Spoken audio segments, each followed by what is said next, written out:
Assalamualaikum warahmatullahi wabarakatuh. Pemirsa, pada kesempatan ini saya Bang Elgi akan melanjutkan Ogin Amara Sakti bagian ke-9. Penulis adalah Bapak Min Resmana. Terima kasih kepada semua subscriber yang selalu setia mengikuti. Selamat mendengarkan. Setibanya di Istana Malebah, kebetulan Sang Prabu sedang mengadakan musyawarah. Setiap orang penting di negeri Malebah hadir dalam pertemuan itu. Dewi Lasmaya pun ada di sana. Kedatangan Ogin disambut oleh Baginda dengan gembira. Tidak sedikit di antara para hadirin yang tercengang-cengang melihat seorang pemuda hitam kampungan begitu berani menghadap kepada raja. Mereka tidak mengetahui siapa Ogin, tetapi setelah Prabu Antaboga menjelaskan duduk perkaranya, semuanya merasa gembira. Kemudian Ogin mengemukakan maksudnya, maka ia pulang ketika itu.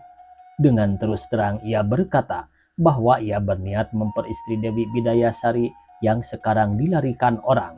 Baginda amat gembira. Bawalah gelas puspa dan jangan lupa Raja Dimaya. Kau harus berangkat sekarang juga agar dapat menyusul pencuri itu. Hamba mohon doa restu ayah dan bunda. Kudoakan engkau berhasil anakku, kata Dewi Lasmaya. Setelah pamitan kepada semua hadirin, Ogin berangkat hendak mencari Dewi Bidayasari. Setibanya di luar istana, ditungganginya gelap puspa yang cekatan itu. Kuda itu lari secepat-cepatnya tanpa dikendalikan lagi. Dan ketika melewati rombongan Pangeran Sabang yang sedang mengasok di bawah pepohonan, melayanglah gelap puspa amat tingginya, sehingga tidak terlihat oleh orang-orang di bawah. Bagaikan panah bernyawa, kuda itu menuju sasarannya, meluncur secepat kilat. Yang menungganginya pun bukan Ogin lagi, melainkan seorang pemuda tampan Amara Sakti. Gelap puspa meringkik keras ketika dilihatnya seorang raksasa melayang-layang di angkasa sambil bersenandung tak berlagu. Raksasa itu merasa gembira karena tugas yang dibebankan rajanya untuk mencuri Dewi Bidayasari telah berhasil. Ia membayangkan betapa hadiah besar akan diterimanya. Itulah sebabnya ia bersenandung riang. Dewi Bidayasari yang telah disirap sebelum dibawa lesu terkulai di bahu Ponggawa raksasa itu. Rambutnya tergerai ditiup angin, seolah-olah memanggil-manggil kepada Amara Sakti yang memburunya. Sebelum kau menemui ajalmu, sebutlah dulu namamu, bentak Amara Sakti setelah berdekatan dengan Ponggawa raksasa itu. Terkejut mendengar bentakan itu, Ponggawa itu membalikkan badannya dengan wajah marah. Kurang ajar, berdebah, siapakah kau? Aku Amara Sakti. Baiklah, kau kenal dulu namaku. Tiada duanya yang bernama Patih Dirgabahu dari negara Gelang Keraton. Baiklah, berikanlah putri itu padaku, agar kau dapat pulang dengan selamat. Dirgabahu merasa dihina dengan perkataan itu. Ia tidak menjawab, wajahnya merah padam, dan dengan membabi buta ia menerjang ke arah Amara Sakti. Terjanglah maling itu puspa, bisik Amara Sakti. Dengan mempersatukan seluruh kekuatannya, gelap puspa menerjang raksasa itu dengan kedua kaki mukanya. Dewi Bidayasari terpental karena terjangan itu, sedangkan Dirgabahu menjerit kaget sangat kerasnya. Amara Sakti segera menangkap tubuh Dewi Bidayasari yang melayang-layang di angkasa, sedangkan Dirgabahu melayang-layang tak tentu arah dan remuk seluruh tubuhnya ketika jatuh ke bumi. Gelap puspa segera berbalik dengan Amara Sakti di punggungnya, membawa Dewi Bidayasari yang masih pingsan. Secepat kilat gelap puspa menuju negeri Mulkiah. Rombongan Pangeran Sabang tampak beriring-iring di tengah padang yang luas ketika Amara Sakti dalam perjalanan pulang. Mereka masih berbaris juga puspa, kata Amara Sakti. Kuda itu meringkik berkali-kali seolah-olah mentertawakan rombongan Pangeran Sabang. Tidak berapa lama kemudian, sampailah Amara Sakti di negeri Mulkiah. Atas kehendak Amara Sakti, gelap puspa turun di luar kota, tetapi tidak begitu jauh dari istana. Amara Sakti berteduh di bawah pohon yang rindang, menantikan Dewi Bidayasari siuman kembali. Sedangkan gelap puspa asik dengan rumput hijau yang amat banyaknya. Dibuai siliran angin yang lembut, siumanlah Dewi Bidayasari, matanya terbuka perlahan-lahan dengan pandangan yang masih kabur. Ketika ia memandang berkeliling, ia bertemu pandang dengan Amarasakti yang juga memandangnya. Melihat pemuda asing ini, alangkah kagetnya sang Dewi, ia segera bangkit. Tuan Putri, tak usah begitu terkejut, kata Amarasakti sambil tersenyum. Dan tampak disadarinya, Dewi Bidayasari pun tersenyum pula. Siapakah tuan hamba ini? Tanya Dewi Bidayasari. Sayalah yang bernama Amarasakti. Jadi, tuanlah yang menolong hamba. Barangkali demikian, raksasa yang membawa Tuan Putri telah menemui ajalnya. Hamba berterima kasih atas kebaikan hati Tuan. Hanya Tuhanlah yang akan dapat membalasnya. Adalah kewajiban manusia bertolong-tolongan. Pekerjaan yang saya lakukan tidaklah begitu berarti. Tidak demikian halnya jika Tuan tidak ada. Betapa nasib hamba di tangan raksasa itu. Ngeri memikirkannya. Oleh karena itu, sudilah Tuan berangkat bersama hamba ke istana, agar ayahanda mengetahui siapa yang telah menolong hamba. Terima kasih atas penghormatan Tuan Putri. Tetapi sayang, saya tak dapat meluruskan kehendak Tuan Putri itu. Artinya, Tuan, saya tak mungkin datang ke istana pada saat ini. Mengapa tidak? Ayah akan senang sekali menerima Tuan. Soalnya bukan itu, Tuan Putri. Sebenarnya saya hanya berniat menolong saja. Tanpa pamrih apa-apa, saya hanya memenuhi permintaan seseorang yang sangat khawatir akan nasib Tuan Putri. Tetapi setelah saya melihat putri yang saya tolong, apa yang mesti saya katakan? Alangkah sayang, lumut bertumpuk dekat galangan, alangkah bimbang, takut bertepuk sebelah tangan. Gadis mana yang tidak memahami maksud perkataan itu? Dewi Bidayasari merasakan sesuatu yang aneh, yang belum dirasakan selama ini. Wajahnya panas, hatinya berdebar-debar, tangannya tak tentu raba. Bila Tuan jatuh ke batu, simpan kembali ke atas galangan. Bila Tuan sungguh begitu, apalah lagi jadi alangan, kata Dewi Bidayasari sambil menepurkan kepala. Teruna mana pula yang tak mengerti akan jawaban yang tegas itu. Apa yang diharapkannya sudah ada dalam genggaman tangannya. Kalau demikian halnya, Dinda, senanglah hati Kanda. Tentu akan Kanda antarkan Dinda ini sekarang, bukan? Pintu istana telah terbuka untuk Kakanda. Sayang sekali, Dinda, kali ini Kanda tak dapat menyertai. Mengapakah gerangan? Bukan rahasia lagi. Dinda akan segera dinikahkan dengan Pangeran Sabang. Dewi Bidayasari terkejut mendengar perkataan Amarasakti. Air matanya mengalir di pipinya. Bukankah demikian? Tanya Amarasakti lirih. Tidak, Kanda, tidak demikian. Dinda tidak mau. Siapakah yang membawa berita itu kepada Kanda? Kanda diberitahu oleh orang yang meminta Kanda untuk menolong Dinda. Siapakah ia? Ogin. Ogin, kenalkah Kanda padanya? Bukan kenal lagi, ia pelayan Kanda yang setia. Memang nakal si Ogin. Itu hanyalah kemauan ayah.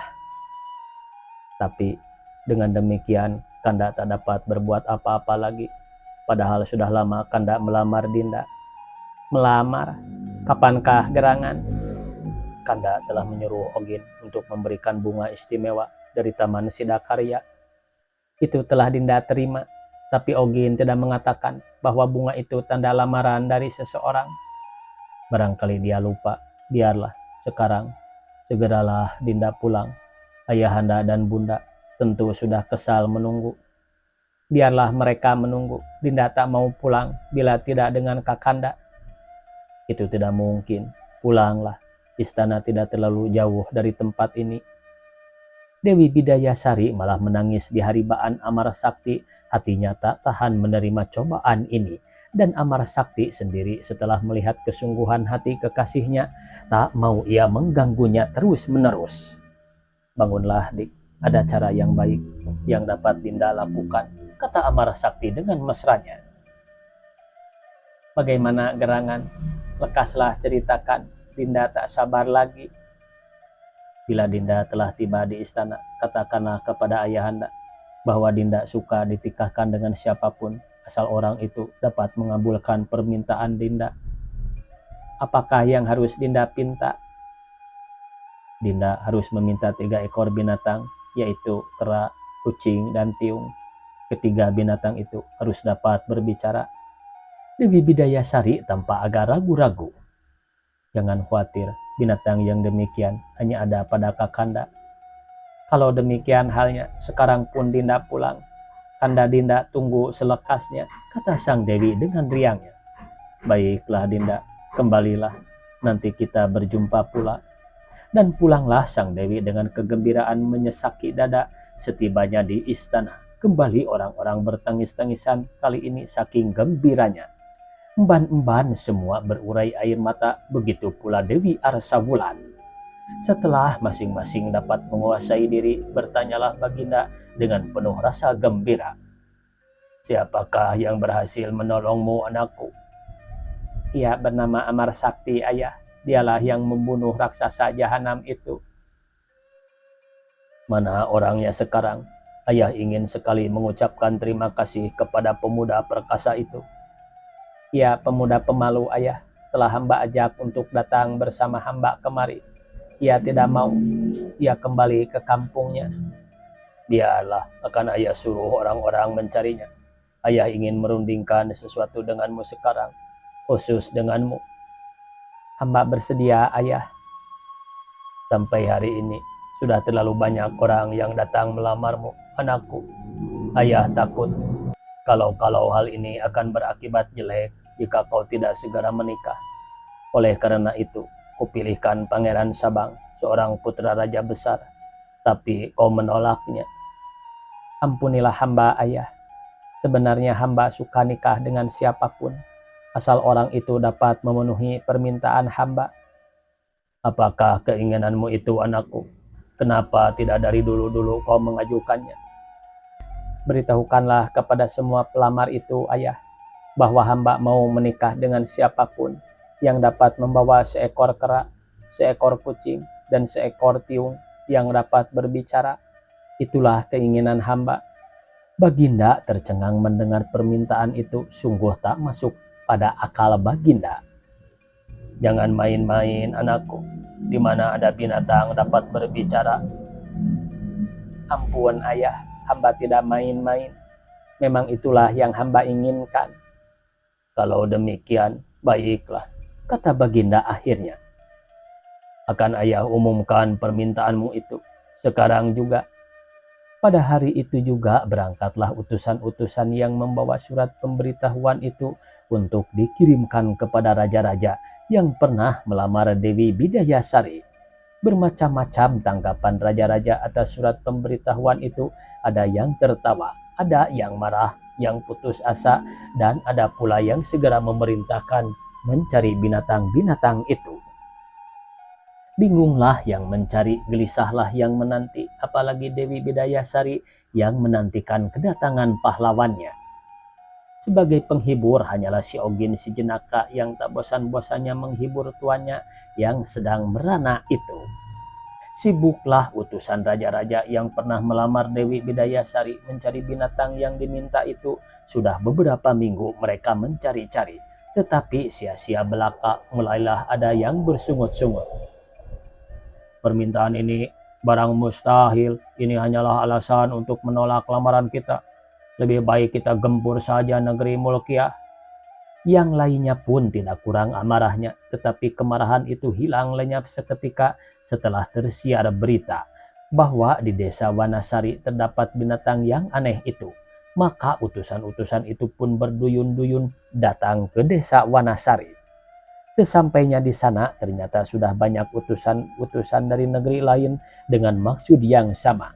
Mereka mengurumuni Mas Jaya Idong, orang yang memiliki 3 ekor binatang ajaib itu. Kera, kucing, dan tiung itu diperlihatkan dalam kandangnya masing-masing.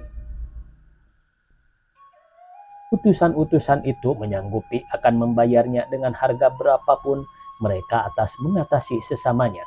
Pokoknya binatang itu aku peroleh, pikir utusan-utusan itu. Mas Jaya Idong bukan main gembiranya sekarang ia akan benar-benar kaya. Hasil perburuan itu ternyata sangat membahagiakan baginya.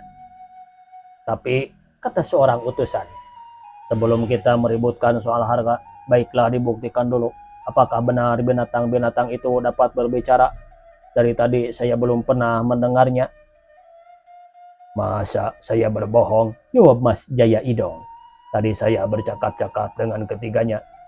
Cobalah sekarang, kata yang lain. Baiklah, jawab Mas Jaya Idong sambil menghampiri ketiga binatang itu. Utusan-utusan melihatnya dengan penuh perhatian. Siapa namamu, Kera? Tanya Mas Jaya Idong. Utusan-utusan itu menahan napas ingin mendengar jawabannya, tapi kera itu tetap membisu. Hanya ngak-ngak nguk-nguk seperti kera biasa. Mas Jaya kaget sekali, sebab sebelumnya kera itu dapat berbicara. Kau kucing, ayo ucapkan selamat datang, kata Mas Jaya Idong dengan keringat dingin mulai membasahi badannya. Kucing itu pun hanya mengeong panjang, tidak lebih dari itu. Orang-orang mulai gelisah, apalagi Mas Jaya Idong. Dan ketika burung tiung pun membisu pula, bersoraklah utusan-utusan itu mengejek Mas Jaya. Benar saja Mas, lagi-lagi Mas, teriak yang lain. Kalau perlu uang, minta saja, jangan menipu, teriak yang lainnya. Mas Jaya tak tahan mendengar semua itu. Pada sangkarnya ketika binatang itu mempermainkannya. Maka diambilnya sepotong kayu dan dibukanya kandang ketiga binatang itu. Penuh nafsu dipukulinya ketika binatang itu.